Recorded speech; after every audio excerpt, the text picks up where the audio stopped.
एक सेठ जी थे, उनका नाम था दानचंद जी। पूज्य स्वामी श्री राजेशानंद जी महाराज सुनाते थे। क्या नाम था? जोर से कहिए। दानचंद। अब वो त्रेता के दरिद्र थे। हाँ। त्रेता से दरिद्र हो रखे आ रहे थे, मतलब 1 रुपया खर्चा नहीं। उनके घर से 4 किलोमीटर दूर गंगा जी रहती थी। कभी गंगा जी स्नान नहीं किए। क्यों? ब्राह्मण लूट लेंगे हमको। एक दिन पत्नी को आया गुस्सा, बोले तुम्हारे जैसे अभागे के साथ मेरा विवाह होके मेरा कर्म फूट गया। एक दिन तुम गंगा स्नान नहीं किए। बात लगी सेठ जी को। भोर में निकल पड़े घर से, पैदल, गाड़ी से नहीं, पेट्रोल खर्चा होगा। पैदल गए। घाट पर देखे तो बहुत सारे पंडित जी लोग। बोले इतने सारे पंडित जी हमको नोच लेंगे सब। बोले मुर्दा घाट पे चलो, वहां कोई नहीं मिलेगा। मुर्दा घाट पे चले गए, वहां कोई था नहीं। बोले बस यहीं एक डुबकी मारो, गंगा जी सब जगह वही गंगा जी है, एक डुबकी मारो, निकलो यहां से। कपड़ा वपड़ा उतारे। अब भगवान सब देख रहे हैं। जैसे दानचंद जी कमर भर पानी में गए गंगा जी में, और जैसे डुबकी लगाएं, तब तक भगवान एक ब्राह्मण का रूप धारण करके, और जहां वो कपड़ा खोले थे वहीं प्रकट हो गए। जैसे सेठ जी बाहर निकले, भगवान बोले जजमान का कल्याण हो, जजमान का कल्याण हो। सेठ जी बोले तुम कहां से आ गए? बोले बस अभी अभी पहुंचा हूं जजमान, आपको देखकर। पहले तो तुम वहां क्यों नहीं हो घाट पर? बोले भीड़ भाड़ हमको पसंद नहीं है, मैं बहुत संतोषी ब्राह्मण हूं। एक जजमान आता है यहाँ मुर्दा घाट पर, कोई भी एक, अब वो जितना दे देता है मैं उसी में संतुष्ट हो जाता हूं। आज आप आ गए हैं, भगवान ने आपको भेज दिया है। अब सेठ जी दोबारा डुबकी नहीं मारे, कहीं दूसरा मारू, दूसरा और आ जाए। उसी में निकले बाहर। बोले हम तो कुछ ले करके नहीं आए हैं आज। भगवान बोले संकल्प कर लीजिए। तो संकल्प किए 2 रुपए दान देने का। कितना रुपया? हम संकल्प करते हैं आपको गंगा स्नान करके 2 रुपया दान करते हैं। बोले कभी हमारे घर आके ले जाइएगा। सेठ जी चले, सोचे कि अब 2 रुपया के लिए कोई 5 किलोमीटर थोड़ी 4 किलोमीटर आएगा। हाँ। घर गए, जाकर अभी पत्नी पूछी कैसा हुआ? बोला कैसा हुआ, किसी तरह पिंड छुड़ा के आ रहा हूं। अब मत कहना कभी नहाया नहीं हूं। अभी बात ही कर रहे थे, तब तक दरवाजे से आवाज आई जजमान का कल्याण हो। सेठ जी पूछे पूछो कौन, देखो तो कौन आया है।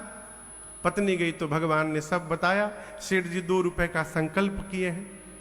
पत्नी ने आकर कहा कि आपने संकल्प किया है क्या 2 रुपए का? सेठ जी बोले आ गया क्या वो? इतनी जल्दी आ गया? जाकर बोलो मैं बीमार हो गया हूं। पत्नी जाकर बोली वो तो बीमार हो गए हैं। भगवान बोले क्या मेरे जजमान बीमार हो गए? मैं जजमान के स्वास्थ्य की कामना के लिए अनुष्ठान करूंगा दरवाजे पर। मेरा जजमान बीमार रहेगा, मैं चैन से कैसे रहूंगा? अब भगवान बैठ गए। पत्नी आकर बोली वो तो बैठ गया।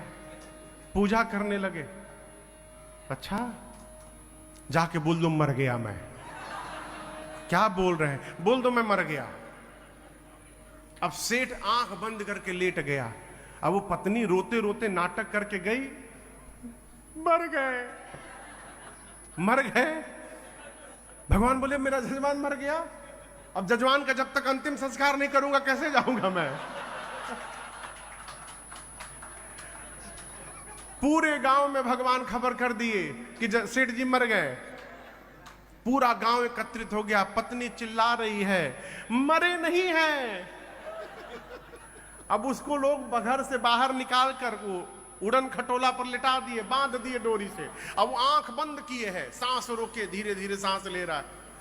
पत्नी चिल्ला रही है मरे नहीं है। गांव की माताएं हाँ ऐसा ही होता है, ऐसा ही होता है। उसको उठाकर सब ले गए उसी मुर्दा घाट पर जहां संकल्प लिया था। वो चिता पर सुला दिया गया, आंख नहीं खोला। हाँ। अब अग्नि लगने वाली थी लकड़ी में। भगवान बोले अद्भुत है भाई ये भी। हाँ। तो भगवान लोगों से बोले, देखिए मेरा जजमान है, मैं पुरोहित हूं इनका, इनके उद्धार के लिए मुझे कान में इनको मंत्र बोलना है, उसके बाद अग्नि लगाइएगा। भगवान कान में जाकर सेठ जी से बोले, अरे अब तो आंख खोल दे, मैं जानता हूं तू मरा नहीं है। सेठ बोले, तुमको कैसे पता मैं मरा नहीं हूं? भगवान बोले, मैं भगवान हूं, मैं सब जानता हूं, कुछ भी है तेरे न देने की निष्ठा से मैं प्रसन्न हो गया हूं। हाँ, हाँ, हाँ,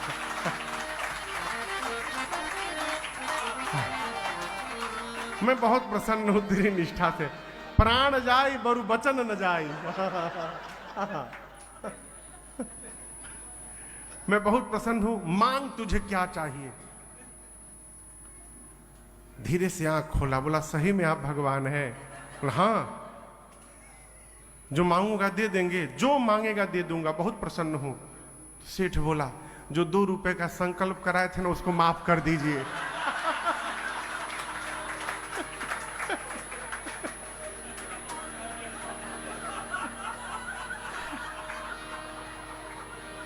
भगवान बोले, माफ कर दिया, जा। ऐसी निष्ठा ठीक नहीं है।